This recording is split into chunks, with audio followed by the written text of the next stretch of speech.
अस्सलाम वालेकुम everyone, we're back with another video. English की हम थोड़ा सा डिफरेंटली बना रहे हैं क्योंकि ऑब्वियसली पेपर पैटर्न वगैरह चीज़ें सारी अवेलेबल हैं. आप जाके कोई भी पास पेपर उठा लें, आपको समझ आ जाएगी कि क्या हो रहा है. बट इंग्लिश का मेन प्रॉब्लम ये है कि इसकी एग्जैक्टली तैयारी करनी किस तरह होती है. तो we have Isha today here. Isha, please introduce yourself. Assalamu alaikum everyone. My name is Isha Dirazia and I am a student of A levels at Supernova School Islamabad. आज मैं आप सबको इंग्लिश की O levels इंग्लिश की तैयारी कैसे करनी है, some tips, tricks on how to ace your paper. तो मैं आपको गाइड करूंगी इसके बारे में थोड़ा सा. ठीक है. तो Isha, what was your studying strategy and how would you recommend कि लोग तैयारी करें इंग्लिश की?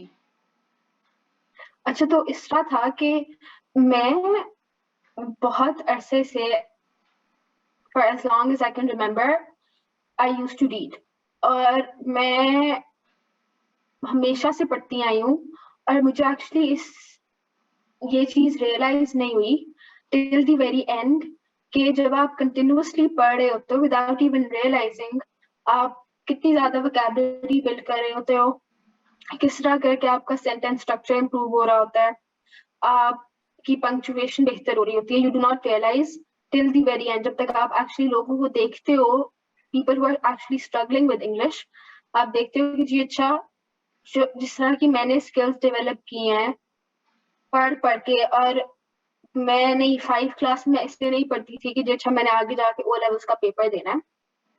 मैं इसलिए मैं just for entertainment, it was a hobby. और मैं अभी तक पढ़ती हूँ, बीट नॉवेल्स, बीट न्यूज़पेपर्स, हर तरह की चीजों, ये मैगजीन्स वगैरह. तो one of my main tips is कि अभी आप जिस भी क्लास में हो, if you have a year or two, अगर आप उससे भी पहले देख रहे हो, if you're in your junior years, आप अभी से अगर आप नहीं करते already, तो start to incorporate reading in your daily life. It could be 5 pages a day, it could be 1 page a day, लेकिन without even realizing subconsciously आप हर चीज टेक इन कर रहे होते हो. Exactly. vocabulary, punctuation, sentence structure, everything. और मैं इसलिए इस तरह नहीं कह रही कि अच्छा आप स्टार्ट अ बुक और इस तरह करके उसको पढ़ो कि जी अच्छा हर सेंटेंस को एनालाइज कर रहे हो कि जी अच्छा ये मेरे दिमाग में बैठ जाए. ऐसे नहीं करना आपने. You just need to read, you just need to take it as a hobby और साइड थिंग जो आप कर रहे हो, और विदाउट पुटिंग एनी एफर्ट आपका ब्रेन जो है उस सारे कंटेंट को स्टोर करेगा इन दी एंड. जब आप अगर फॉर एग्जांपल 2 महीने कंटिन्यूअस रीडिंग करते हो, there's lots of content available outside, हर तरह की चीज अवेलेबल है for your taste. आप 2 महीने रीडिंग करते हो and then you go attempt a comprehension या attempt a composition, तो आपको पता चलेगा कि how much you've improved. क्योंकि आपको फॉर एग्जांपल कॉम्प्रिहेंशन है, आपको खुद ब खुद चीजें समझ आ रही होंगी, आपकी अंडरस्टैंडिंग बेहतर होगी, आपको समझ आएगा. फॉर एग्जांपल अगर कोई भी क्वेश्चन पूछा हुआ है comprehension में, which is an implicit question, जो for example उसका direct answer नहीं है in the comprehension, I 100% believe कि आपको एक डिफरेंस नजर आएगा जब आप उस क्वेश्चन को अटेम्प्ट करने की कोशिश करोगे. आप कोशिश करोगे अच्छा इसका इस फॉर एग्जांपल एक सेंटेंस है, उसका मतलब क्या है. देयर इज अ क्वेश्चन जो पूछते हैं कॉम्प्रिहेंशन में, which is called the meaning and effect question. और आई बिलीव जो जिस तरह के कॉम्प्रिहेंशन टेस्ट करता है कैम्ब्रिज, उसमें नहीं पूछते. स्ट्रेट फॉरवर्ड भी क्वेश्चंस होते हैं, लेकिन बहुत से क्वेश्चंस इस तरह होते हैं जो एक्चुअली आपकी अंडरस्टैंडिंग टेस्ट करते हैं ऑफ द एक्चुअल मटेरियल जो आपको दिया हुआ है, लोगों ने जो पैसेज दिया हुआ है उसकी अंडरस्टैंडिंग. और ऑब्वियसली वोकैबुलरी के क्वेश्चंस भी होते हैं उसमें. वो सब अगर आपने इन जनरल अपनी इंग्लिश को इम्प्रूव करना है, रीडिंग को, राइटिंग को, अंडरस्टैंडिंग को, वोकैबुलरी को, सेंटेंस स्ट्रक्चर को, you need to start reading, you need to make it a habit. क्योंकि अभी से अगर आप इस तरह करके इम्प्रूव करोगे तो इन दी एंड आपको जाके एकदम से पैनिक नहीं करना होगा, बिकॉज आप पढ़ रहे हो तो वो उस वक्त चीजें ज्यादा से ज्यादा ये कि चलो आप गाइडलाइंस ले लो कि किस पैसेज को किस तरह अटेम्प्ट करना है, क्या चीज कैसे लिखनी है. टिप्स एंड ट्रिक्स वगैरह पूछ लो अपने टीचर से, ट्यूटर से. जैसे आई गेस लेकिन जो मेरा आपकी और ईशा बेसिक दोनों का यही नॉलेज है सीन था कि ईशा मुझे बस कोई बता दे कि एग्जैक्टली करना क्या है अब, क्योंकि लिख सकते थे हम, हाँ वो वाली फिर लिख एबिलिटीज सकते थे, थी. हमें बस पता नहीं था कि क्या करें. एग्जैक्टली. वो सारी तो उसके साथ आपकी जाएं रीडिंग किधर. यहाँ हेल्प करती है, लेकिन for people like my mother who just can't read, उनको ना पढ़ते हुए बहुत मसला होता है, उनसे बुक्स नहीं पढ़ी जाती। तो उनके लिए यू हैव 2 ऑप्शंस हियर, थोड़ा-सा मैं ऐड कर रही हूँ। एक तो ये कि आप मूवीज़ देख सकते हैं, कोई भी इंग्लिश मूवी आपकी मर्ज़ी की। नेटफ्लिक्स बहुत हेल्प करता है इस सेंस में आपको, लेकिन at the same time I would like to add here, Netflix has a lot of problematic and a lot of stupid content out there. So instead of wasting your time there, you could watch जिस तरह मेहदी हसन की videos आती रहती हैं debates की, या कोई Islamic scholars फर्ज करें या किसी भी चीज़ में political, I am not saying Pakistani politics की बातें सुने, बट कोई जहाँ पे सही प्रॉपर तरीके से कहीं डिबेट हो रही हो, तो अक्सर वो बहुत अच्छे तरीके से अपने व्यूज़ प्रेजेंट कर रहे हैं, बहुत अच्छी लैंग्वेज में। तो ना सिर्फ बोलने में वो आपको हेल्प करता है, वो आप उन वर्ड्स को और उन एक्सप्रेशंस को कैच कर रहे होते हैं, और अगर आपको इंटरेस्ट है, if you are somebody who is interested in international politics या इस तरह की सारी चीज़ें, तो it's definitely a very good option कि आप यूट्यूब पे उस तरह का कंटेंट ढूंढें और उसका यूज़ करें। I am not discouraging Netflix का यूज़, ऑब्वियसली बहुत अच्छी अच्छी चीज़ें भी मौजूद हैं, but don't become addicted to it, क्योंकि वहाँ पे थोड़ा सा वो वाला प्रॉब्लम भी आ जाता है। आई थिंक एक चीज जो आप एक और परस्यू कर सकते हैं इज वाचिंग डॉक्यूमेंट्रीज। डॉक्यूमेंट्रीज में आजकल आपको हर टॉपिक अवेलेबल है on the internet, on YouTube, on TV. आप फॉर एग्जांपल, अगर मैं जैसे बुक्स में इंटरेस्टेड हूँ लेकिन मुझे डॉक्यूमेंट्रीज बहुत ज्यादा नहीं पसंद, लेकिन for example if there is a documentary जो टीवी पे आ रही है, मैं और इफ इट इंटरेस्ट्स मी, मैं बैठ के देखूंगी। और वो ना ऑब्वियसली डॉक्यूमेंट्री है, डॉक्यूमेंट्री ना सिर्फ आपकी जनरल नॉलेज में इजाफा करेगी, आप सुन रहे हो documentary, if there captions along with it, तो आप कॉन्स्टेंटली इम्प्रूव कर रहे हो, आपको पता भी नहीं चलेगा, लेकिन आफ्टर 2 months, आफ्टर 3 months आप इम्प्रूव करोगे। And this is all happening subconsciously. आप डॉक्यूमेंट्री इस माइंडसेट से ना देखो, या बुक इस माइंडसेट से ना पढ़ो कि जी अच्छा मैंने 2 महीने के बाद ये वाली कॉम्पोजिशन अटेम्प्ट करनी है, मैं इसलिए ये चीज पढ़ रहा हूँ या पढ़ी। आपने ये चीज दिमाग में नहीं रखी, क्योंकि इससे फिर और आप ना ही डिस्ट्रैक्ट उसके लिटरेरी एनालिसिस में घुस रहे हैं। तो बस लाइक अ हाँ नॉर्मल कि जी पर्सन अच्छा वुड वॉच अ मूवी, आपको लाइक अ नॉर्मल नहीं पर्सन चलेगा। Would read a book, just go and read a book. हाँ, तो आपको पता भी नहीं चलेगा, लेकिन आप बहुत सिग्निफिकेंटली इंप्रूव करोगे। ये मैंने चीज अपने अंदर नोटिस किया, जब मैं अपने भाई को देखती हूँ, तो वो जो है उसरा करके उसरा करके उसरा करके मेरे पेरेंट्स भी उसकी इंग्लिश के बारे में परेशान है, लाइक ट्यूटर एकेडमी ये वो। लेकिन ऑब्वियसली मैं उसको देखती हूँ, मेरी मामा भी उसको कहती रहती है कि पढ़ो पढ़ो पढ़ो बुक्स, वो नहीं पढ़ता। तो अब उसकी इंग्लिश में और मेरी इंग्लिश में, आई एम नॉट बोस्टिंग और एनीथिंग, लेकिन ऑब्वियसली उसकी इंग्लिश में मैं जब लिखती थी और जिस तरह वो लिखता है, उसने भी ओ लेवल्स का पेपर देना है अगले साल, तो मेरा मतलब है फर्क नजर आता है। और ऑब्वियसली मैं ये नहीं कह रही कि 5 साल पहले मैंने ऐसे ही ओ लेवल्स का पेपर देने के लिए रीडिंग नहीं शुरू की थी, जस्ट आउट ऑफ इंटरेस्ट। और obviously reading is not the only option, जैसे हमने कहा ढेर सारी चीजें जिनको आप परस्यू कर सकते हो और आपको एनीथिंग एंड सिग्निफिकेंट। एवरीथिंग जिसमें अंग्रेजी बोली जा रही है ना, और अच्छी अंग्रेजी बोली जा रही है। अब और अगर कोई जाके सेलिब्रिटीज के वो सुनना शुरू हो गया ना, वो जो मैं बता रही हूँ, गलत काम नहीं करने, ठीक है, अच्छी जहाँ पे सही प्रॉपर बातें हो रही हो, जहाँ से आप सीखें। This is not an productive excuse for चीजें यू टू होती गो हैं। हाँ, एंड वॉच हैरी स्टाइल्स का कोई इंटरव्यू, ठीक है ना। कोई अच्छी चीज देखें, किसी अच्छे बंदे को सुने जो अच्छी बात कर रहा हो, ठीक है, ताकि आपकी इंग्लिश वाकई कोई में मैं इम्प्रूव सब हो। हंस रही है तो I देखती don't है like जाके। Harry Styles. I don't like him. नहीं बट देखती है मैं नेटफ्लिक्स वाली अलीजा वन वाली डायरेक्शन बात देखती थी। मुझे बहुत अटैक की है क्या अलीजा तो आई? अलीजा वन डायरेक्शन से वाली। देखती थी ना। नहीं, अलीजा ने लिटरली बोला कि नेटफ्लिक्स का एडिक्ट नहीं होना चाहिए, और मैं इधर बैठी हूँ जो दिन में 10 घंटे नेटफ्लिक्स देखती है। नहीं पता है, फिर पता है ये होता है ना, असल में एडिक्शन का इश्यू है। एक तो ऑलरेडी माशाल्लाह हमें हर चीज से एडिक्शन हो जाती है, कुछ भी पकड़ा दो हम इतने डेस्परेट है, हम बस एडिक्टेड होके बैठ जाते हैं। और दूसरा ये कि आप कोशिश करें कि अगर आपने एडिक्शन डेवलप करनी भी है किसी चीज की, तो कम से कम वो आपको कोई फायदा तो देना। अब अगर ईशा और मुझे बुक्स एग्जैक्टली। पढ़ने का शौक है तो हमें कोई फायदा हुआ, या इनफैक्ट रुमैसा को भी अगर नेटफ्लिक्स का शौक है, तो रुमैसा की इंग्लिश वो अच्छी है ना, उसी उसी की वजह से अच्छी है। तो अपनी एडिक्शंस भी चूज योर पॉइजन, ठीक है। तो हाँ क्या be smart about exactly. It. अच्छा, तो ईशा हमने वो तो कवर कर लिया कि अब for someone who has 2-3 years, या इनफैक्ट अगर कोई उससे पहले देख रहा है, तो वो तो ये डिसीजन ले सकता है। अब लेकिन जिस तरह हमारे भाई हैं who barely have 6 months left, उन्होंने बाकी 5 सब्जेक्ट्स भी करने हैं, या people who realized a month or few weeks before कि उनको इंग्लिश पढ़ लेनी चाहिए थी, तो उनको क्या कहोगी तुम? वो क्या कर सकते अच्छा, हैं इस पॉइंट पे? उनका उनका आई थिंक सबसे ज्यादा जो मेन जो हेल्पफुल चीज होगी इस प्रैक्टिस करें, and practice to the point कि आपको लगे कि जी अच्छा एक सिग्निफिकेंट इम्प्रूवमेंट शो हो रही है। आप इस तरह कर सकते हो कि जी अच्छा आप एक competition after every 2 days, after every 3 days, because there is lots of different things जो आपने कवर करनी है इंग्लिश के पेपर में, there is lots of different components. तो आप इस तरह करो कि हर एक दिन या हर 2 दिन के बाद एक चीज कवर करो, गो टू योर टीचर या ट्यूटर या आपको जो भी पढ़ा रहे, जो भी आपको गाइड कर रहा है, tell them to mark whatever, क्योंकि ऑब्वियसली वो आपके टीचर्स हैं, टीचर्स इन द एंड आपको हेल्प करते हैं। If you ask them for extra help, आपकी हेल्प करेंगे। आस्क देम कि अच्छा आप इसमें से ग्रेड करें, but then at the same time tell me कि मैं इम्प्रूव क्या कर सकती हूँ, या मैं किधर किधर किस, फॉर एग्जाम्पल कोई भी वर्ड है, कोई भी वोकैबुलरी है, उसको मैं किस चीज से चेंज करूँ तो मैं ज्यादा इम्पैक्टफुल वो होगा मेरा।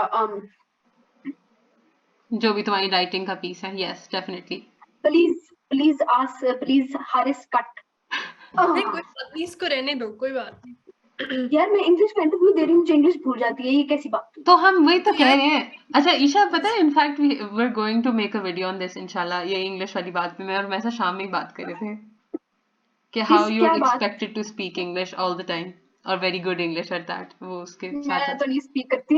मैं भी नहीं करती, मैं तो इतना बोलती हूँ कि मैं भी नहीं करती मेरी तो। मम्मा बैठी हुई भी हैं, इनके भाई के बच्चे आते हैं ना, तो बहुत थिक एक्सेंट है उनका अमेरिकन, मुझसे तो बात करने का दिल ही नहीं चाहता उनसे। उनका क्या, हर पूरा 24 घंटे अंग्रेजी में बात करनी पड़ेगी। समझ ही नहीं आती, स्पेशली अगर आप उनसे मिल लो ना जो लाइक ब्रिटेन वगैरह में रह के आए होते हैं, उनकी तो आपको बात ही नहीं, उनकी आपको, मेरा मतलब है वो मूवीज वगैरह में तो ठीक है, आपको जब आप असल में सुनते हो ना तो आवाज मुझे चाहता है ब्रेन पता है, फॉग हो कैप्शन जाती लगा लो अपने साथ नीचे, यहाँ पे ताकि समझ आने शुरू। ब्रेन फॉग हो जाती है। सही बात है। बहुत आपको तो अच्छा, ग्रास्प कर रहे होते हैं आप एक एक अच्छा वर्ड। एक एक्स्ट्रा पॉइंट जो यहाँ पे हम जल्दी से कवर कर लें, इस पे बल्कि in fact I would like Rumaisa कि तुम थोड़ा सा अपना ओपिनियन भी दो। वोकैबुलरी कितनी इम्पोर्टेंट है रुमैसा फॉर यू? यार आई थिंक किसी भी चीज को फोर्स करे ना तो वो बहुत वियर्ड लगता है। लाइक जिस तरह कुछ लोग होते हैं जिनको होता है कि यार अच्छी vocabulary is the key to success for an और लाइक एन ए स्टार, तो वो बस डाल ही जाते हैं वर्ड्स, फिर ना भी हो रहे हो तो वो या डिक्शनरी से देख के डालते हैं। तो आई थिंक रीडिंग इसीलिए बहुत इंपॉर्टेंट है, क्योंकि आपको समझ आ जाती है कि अगर मुश्किल लफ्ज है भी तो उसको सेंटेंस में इनकॉर्पोरेट कैसे करना है। तो आई थिंक, और ईशा ने जहाँ बात की थी ना कि रीडिंग करनी चाहिए, अब लाइक अब जैसे फॉर एग्जांपल 6 मंथ्स है, आप मोटी मोटी बुक्स उठा के पढ़ेंगे तो सिर्फ इंग्लिश ही होगी आपसे, बाकी सब्जेक्ट्स रह जाएंगे। तो आप रीडर डाइजेस्ट पढ़ सकते हैं, आप वो कौन सी होती है अपनी इकोनॉमी रिलेटेड भी होती है एक जर्नल में, उसका नाम लिंक कर देंगे डिस्क्रिप्शन में, वो भी रीड किया जा सकता है, बिकॉज वो छोटे छोटे 2-2 पेजेस के उनके आर्टिकल्स होते हैं और उनमें फॉर्मल लैंग्वेज होती है, तो आपको वो भी उसमें भी लाइक हेल्प किया जा सकते हैं, वो भी चीजें आपको हेल्प कर सकती हैं। क्योंकि अब तो थोड़ा I think it's late to build like from scratch कि आप अभी रीडिंग करना स्टार्ट करें, क्योंकि अभी रीडिंग करना स्टार्ट अच्छा, करेंगे आई तो थिंक उस लेवल रीडिंग की is help. For those people who have like 1 or 2 years वैसे अभी, है ना? रीडिंग उनके लिए, बट कुछ ऐसे भी होते हैं ना, जिस तरह फॉर एग्जांपल मैंने रीडिंग जो एक्चुअल वाली रीडिंग थी ना वो स्टार्ट की थी कोविड के दौरान। वी वर लकी इनफ कि हमें 7-8 मंथ्स थे जो बिल्कुल समझ नहीं आ रही थी करना क्या है। लाइक मार्च 17 मार्च को लॉकडाउन लगा था और 15 सितंबर को स्कूल खुला था, तो we had like a lot of months in between and we वैसे हैड को एग्जैक्ट डेट्स याद है। मुझे एग्जैक्टली। डेट्स याद, क्योंकि हम लोग, मैं और मिनाल जो हम दुआएं कर रहे होते थे बैठ कर, लग रहा है प्लीज सितंबर में स्कूल खुले, प्लीज सितंबर में स्कूल खुले। और मैं इन लोगों डेट, ने सितंबर में खोल के सीधा एग्जाम्स ले लिए हाँ, और थे। वाह, सितंबर सही में भी पै फिर गया। सितंबर गाइस, में भी हमारे हम थे यहाँ वैसे। पे एक टॉपिक डिस्कस करें, हम कोविड के बारे में बाद में रेंट कर सकते हैं। सॉरी तो सॉरी सॉरी सॉरी। नहीं, रमेशा, अब इन वन सेंटेंस, बल्कि on a scale of 1 to 10, how important do you think vocabulary is? Good vocabulary, जो एक्सीलेंट वोकैबुलरी होती है ना, जैसे अब मैं ईशा को जरा 2-4 मोटे मोटे अल्फाज बोलना। अभी नहीं आ रहे, अच्छा मैं ठीक है। बोलती हूँ, एक वर्ड बोलती हूँ, इस तरह करके नहीं आते। ecclesiastical। क्या? ecclesiastical। यू सी, ये होता है फिर हाँ ये हाल हो जाता है। अ, अब अगर आपने ये वर्ड पढ़ा डिक्शनरी में, जैसे रमैसा ने 10 मिनट पहले पढ़ा, ठीक है? लेट्स नहीं से, नहीं नहीं, कसम से बुक में नहीं पढ़ा, बुक में पढ़ा था मैंने, अच्छा नहीं, आई एम किताब में जस्ट किडिंग, मेरी बात सुनो। अब आप इसको कहीं फिक्स करने जाओ आप, और आप फ्रेंडली लेटर लिख रहे हो, तो ऑब्वियसली मैं ईशा को मैसेज करते हुए कभी भी इस तरह का कोई भी अल्फाज इस्तेमाल नहीं करूंगी, ठीक है? तो यू हाँ also have to be obviously careful about what you talking about, और आप किससे बात करें। फ्रेंडली लेटर में वोकैबुलरी डज नॉट मैटर, ठीक है, एट ऑल। आपकी सिंपल वर्ड्स हो। और मैं तो इनफैक्ट अगर कहूँ तो मुझे लगता है कि अगर आपका बाकी सब कुछ ठीक है ना, और आपकी वोकैबुलरी थोड़ी सी वीक है, तो आप चल जाते हो, इनफैक्ट आपका ए स्टार भी आ जाता है।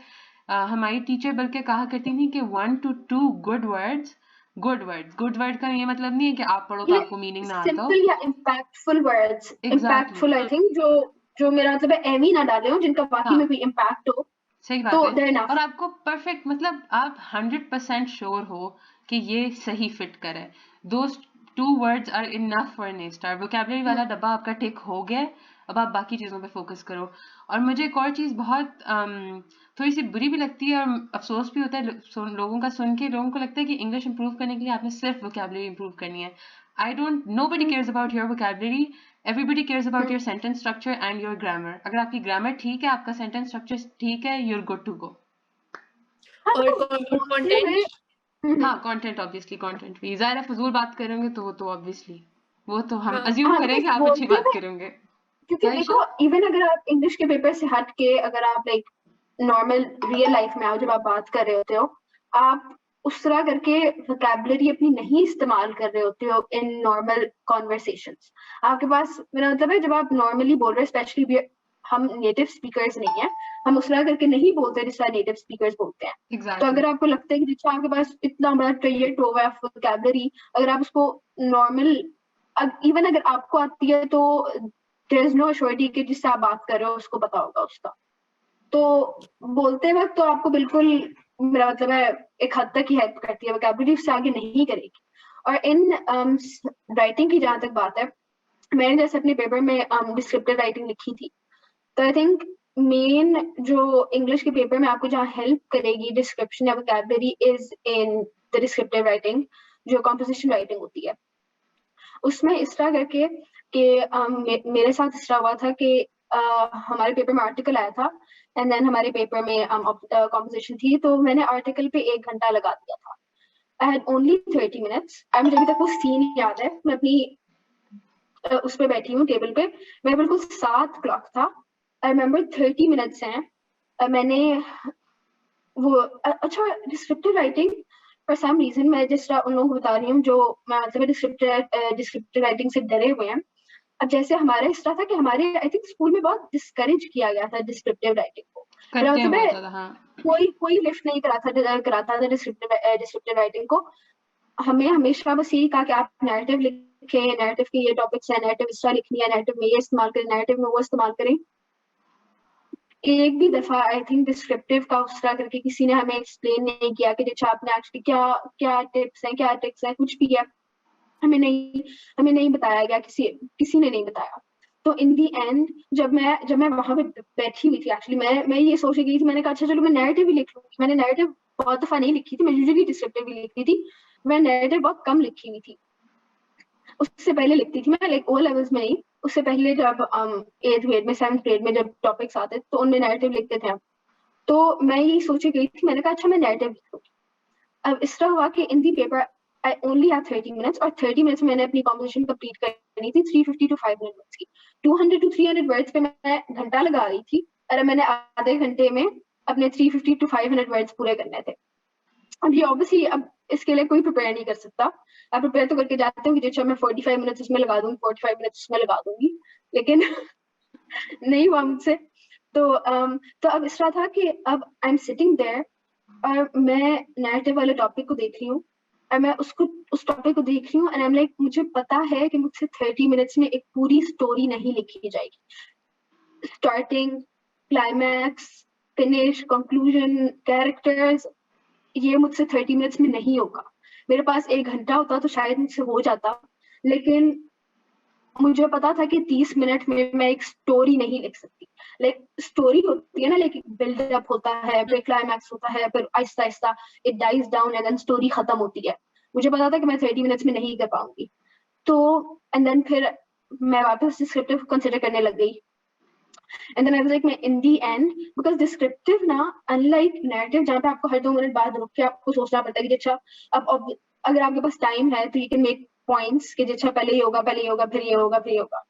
अब मेरे पास ऑब्वियसली टाइम नहीं था, तो नैरेटिव में आपको हर 2 मिनट बाद रुक के, फॉर एग्जांपल अब आपने सोचना है कि अच्छा अब मैं हूँ या जिस भी कैरेक्टर के बारे में आप लिख रहे हो, जी अच्छा अब ये क्या करेगा, फिर क्या करेगा, फिर 2 मिनट बाद आप रुके कि अच्छा अब क्या करना है.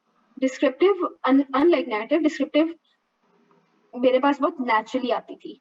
मेरा मतलब I didn't have to stop. अगर मैंने स्टॉप करना भी होता तो 2 या 3 पॉइंट्स मैं रुकती थी, बट देन अदरवाइज नेचुरली आती थी. और जिसमें एक ही गो में आई रिमेम्बर कुछ तरह का टॉपिक आया था कि एक बहुत आपने टूरिस्ट स्पॉट्स डिस्क्राइब करने थे, एक बहुत काम एंड सीरीन सा था, और एक बहुत लाइक दो ऑपोजिट बल्कि दो ऑपोजिट टूरिस्ट स्पॉट्स को आपने डिस्क्राइब करना था.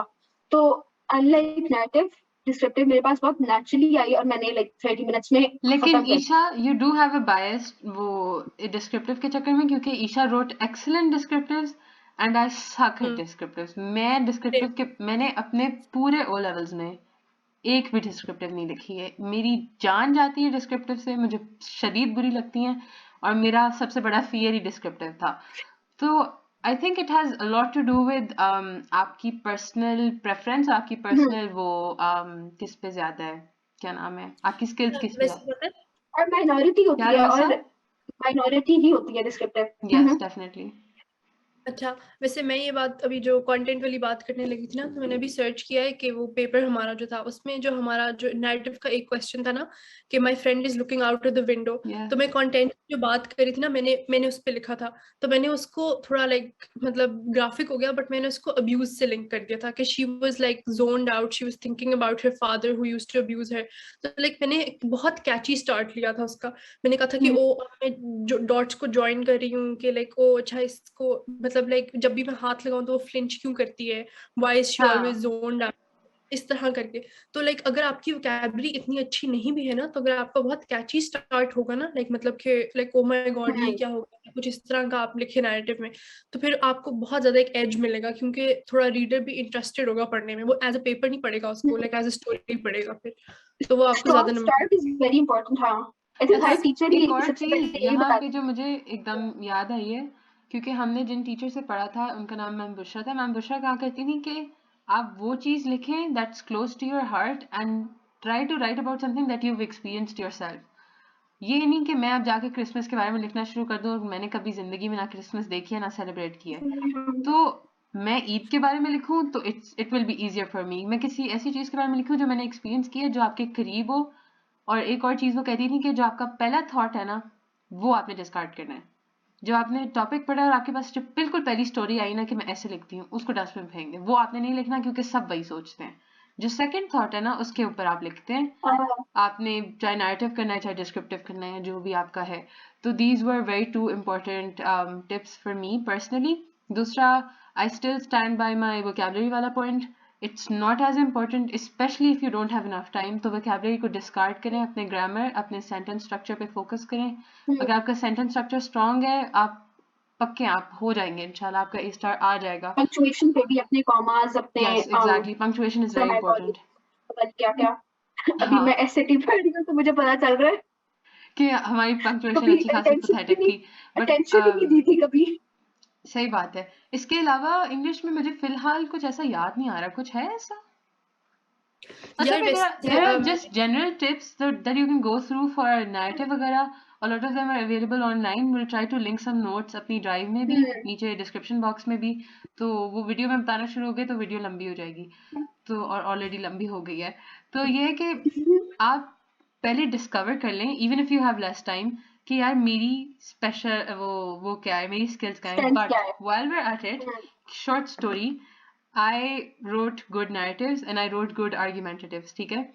लेकिन जब मैं पेपर में गई तो मैं जस्ट लाइक ईशा 1 घंटा स्पेंड कर चुकी थी अपने आर्टिकल पे, और मैंने इनफैक्ट वर्ड लिमिट भी काफ़ी एक्सीड कर दी थी. लेकिन जब मैं आई हूँ उधर कंपोजिशन राइटिंग पे, तो मैंने सारे टॉपिक्स पढ़े. ना मुझे आर्ग्यूमेंटेटिव आ रही थी, ना मुझसे नैरेटिव की कोई स्टोरी कंस्ट्रक्ट हो रही थी. और डिस्क्रिप्टिव तो मेरी ज़िंदगी का सबसे बड़ा खौफ है, ठीक है ना? तो मैं 10 मिनट बाकायदा तौर पे ब्लैंक, मैंने एक दफ़ा आर्ग्यूमेंटेटिव स्टार्ट करके काटी, मैंने 2 दफ़ा नैरेटिव स्टार्ट करके काटी, और थर्ड टाइम जब मैं लिखने लगी हूँ तो मैं ऊपर देखती हूँ मेरे पास कोई 10 मिनट थे आई गेस, कुछ इस तरह का सीन है, and I just pick my pen and I write this absolute nonsense for like 1.5 page या 2 पेज, और मैंने पेपर 1 किया और मैंने कहा अरीजा न्याजी तुम किस 24 टॉपिक पे, किस उस पे? वही वाला आउट ऑफ द विंडो वाला और मैंने मेरे जहन में सिर्फ एक बात आ रही कि मैंने पूरी एकेडमी में आधे से ज़्यादा कॉम्पोजिशन राइटिंग में 24/25 लिए, और ये मैं लिख के जो मैं जा रही हूँ it's not even worth 4 marks. तो वो एक बहुत बड़ा था, बट अल्हम्दुलिल्लाह ग्रेड आ गया, I think may be because of the article, वो बेहतर था, मेरा मुंह मैंने अच्छा लिखा था। तो ये है कि इट्स नॉट नेसेसरी कि जो आपको आता है आप उसको लिख लें, जैसे ईशा कह रही है कि मुझे डिस्क्रिप्टिव नेचुरली आता था, इट्स वेरी मच पॉसिबल जिस तरह मेरे साथ हुआ कि आप ब्लैंक हो जाए, तो it's not a good idea to have a fear. जैसे मेरा डिस्क्रिप्टिव था, अगर मुझे डिस्क्रिप्टिव आती होती या मैंने कुछ प्रैक्टिस किया होता तो आई कुड हैव रिटन उसके बारे में।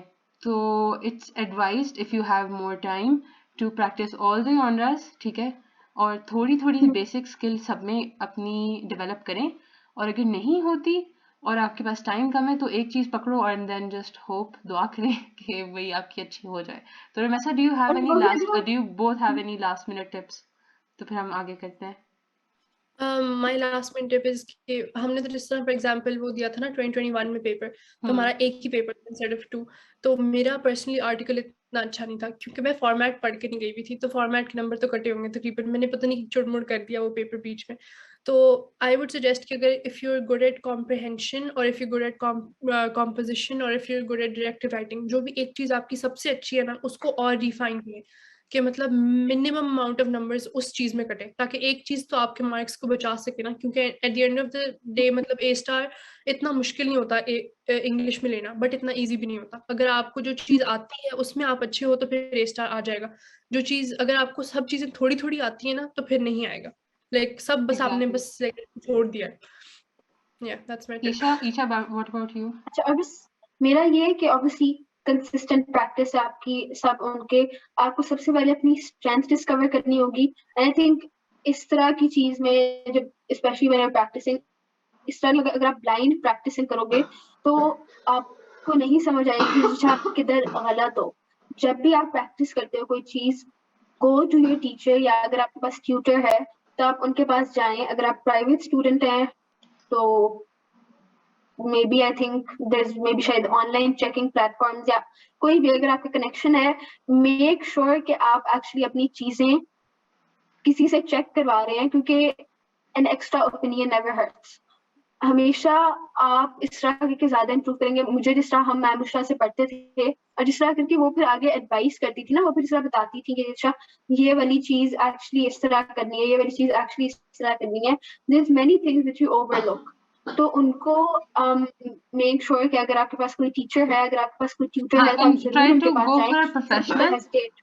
अब जैसे अगर फर्ज करें, इनफैक्ट हमें भी अगर आप आके अपनी कॉम्पोजिशन लेंगे तो हम आपको उस तरह ग्रेड नहीं कर हाँ। सकते जिस तरह प्रोफेशनल वुड। तो try to look for somebody जिसके पास कोई एक्सपीरियंस हो, उसने कोई थोड़ी बहुत English O levels, please be very careful about that. English O levels is very different.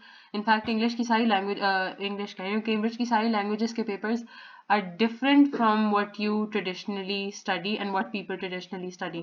So be very extremely careful about that. Other than that, अगर हमारे पास कोई और चीज़ें ईशा बाद में याद भी आती हैं, रमैसा तुम्हें भी, तो कमेंट्स में डाल देंगे। और एक और चीज़ मैं कहने लगी थी लास्ट मिनट टिप्स में, इफ़ यूर समवन जिसके पास अभी वक्त नहीं है इंग्लिश इंप्रूव करने का, सेंटेंस स्ट्रक्चर इंप्रूव करने का, मेरे लिए personally, I am not sure बाकियों के लिए, बट मेरे लिए सुनने से बहुत ज़्यादा इफेक्ट आता है। इनफैक्ट मैं उस दिन पता नहीं किसको बताई थी कि मैं किसी को कहती, मैंने कहा मैं मियाँ वाली जाती हूँ, मुझे लगता है मेरा एक्सेंट बदलना शुरू हो गया, और एक आध दिन, हम हार्डली 2-3 दिन रहते हैं वहाँ पे। तो आप खुद सोचें कि अगर आप सुन रहे हैं, कॉन्स्टेंटली कोई चीज़ सुन रहे हैं, एक दिन में अगर आप even if you are watching a 20-minute video, तो you are very good to go. लेकिन अच्छी वीडियोस देखें जहाँ पे अच्छी अंग्रेजी इस्तेमाल हो रही हो। अगर हो सके तो अच्छा, मैं नीचे कुछ लिंक भी कर दूंगी।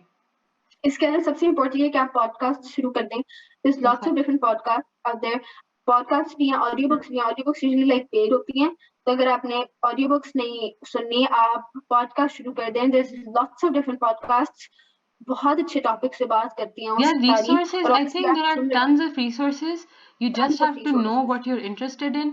अब किसी को पॉलिटिक्स में इंटरेस्ट है, किसी को सेल्फ केयर में इंटरेस्ट है, जो भी है, you have podcasts on everything, literally everything. Everything. हाँ, तो इंग्लिश हर जगह है यार, स्पेशली इन पाकिस्तान या द सब कॉन्टिनेंट, जहाँ पे सब इतने इंग्लिश क्रेजी हैं, सब ऑब्सेस्ड exactly, हैं विद दिस इमेज। इंग्लिश हर जगह है, लिटरली हर जगह है। आपको ढूंढने की जरूरत भी नहीं पड़ती अगर आपके सामने इंग्लिश होती है। तो exactly, आपको बस अपने इंटरेस्ट की चीज ढूंढे, आपको अंग्रेजी खुद ब खुद मिल जाएगी। exactly. आप अच्छा सुने, अच्छा लिखें, अच्छा पढ़ें, अच्छा लिखें नहीं, अच्छा पढ़ें और अच्छा सुने, तो आप तो बहुत फिर ज़्यादा अच्छा लिखना आपको खुद ब खुद ही आ खुद जाएगा। और subconscious, please let your mind do the rest. All you have to do is read and listen. आपका दिमाग बाकी सारा कुछ खुद कर लेगा। आपके दिमाग बहुत हमारे दिमाग बहुत पावरफुल होते हैं, तो परेशान नहीं हो। If you have any questions, any other thing that you'd like us to talk about, तो कमेंट्स में डाल दे। If you're a senior watching this video, I have no idea why you'd be watching this, but anyways, कोई आपकी tips वगैरह है तो comment में डाल दे। तो thank you so much for watching, thank you so much Isha for coming. बहुत अच्छी हमारी इंग्लिश थैंक यू से सो मच रिलेटेड फॉर बात हो हैविंग मी। गई।